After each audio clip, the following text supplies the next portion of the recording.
A change in health advice regarding the AstraZeneca vaccine has delayed Australia's vaccine rollout, among other issues, of course. The Prime Minister has now floated the idea of mass inoculation centres to get the rollout back on track. But what would this look like in the regions? Joining me now live is the Regional Health Minister Mark Coulton. What will it look like, Mr Coulton? Morning, Laura. It'll look slightly different depending on where you are. What we'll do is look at the resources that are in that area, whether it's, it could be the local MPS, it could be, the flying doctor could come in and set up a clinic in the community. We're already starting to see now some of the state governments are starting to do sort of community-wide vaccinations. A little community in the western part of my electorate was a lot of people were vaccinated there this week. I know up in central Queensland, some of those communities have been done there. So we'll look at the resources and the assets, medical assets that we've got in that community and what we need to bring in. And so it won't be a blanket approach. It'll be an approach that's relevant for each individual community. And for regions, bigger centres would make more sense, wouldn't they? But it all depends on supply, and that's the federal government's jurisdiction.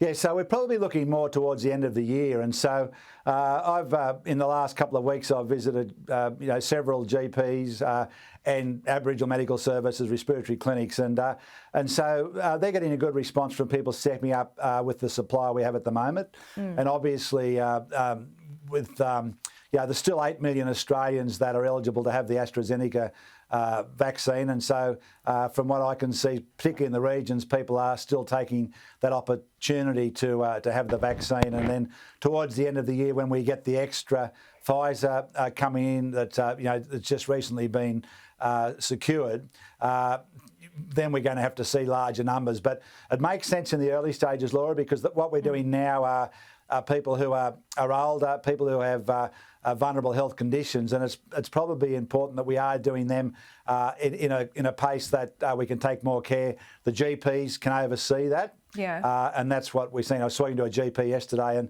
they can talk people through in that vulnerable age group. But when we get through to obviously more younger and healthier people, it won't be quite as important to have that oversight on an individual basis. What did that GP say to you? Is he or her, I should say, frustrated about the deliveries? Because we keep on hearing about these 12-week plan that's being put to the States. Every GP I've spoken to say they're only getting 50 vaccines a week, and none of those deliveries are really arriving when they say they will.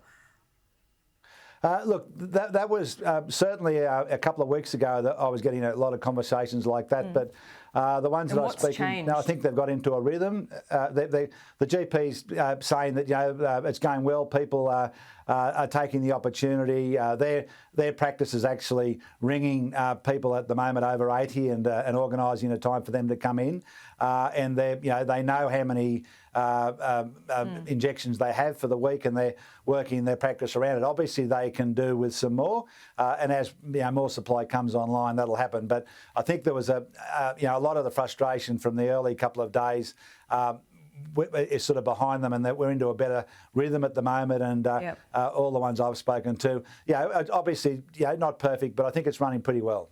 How do you feel about potentially Australian athletes going to the Olympics in Japan getting a vaccine before some of our most vulnerable Australians? Look, I think I'd be quite comfortable. I think most of Australia would. I think that they would understand that it's important. I think for the Australian people to try and have some normality, as much as possible. And I think watching our team compete at the Olympics would be a pretty good boost. We're not through the pandemic yet. We still have a lot of caution, a lot of controls about our actions and how we move about. And so I think having the Olympics, if it goes ahead as close to a normal process as possible, I think that's actually something the Australian people will probably enjoy. Okay, Mark Coulton, we'll leave it there. Thanks so much. Thanks, Laura. Anytime. Thank you.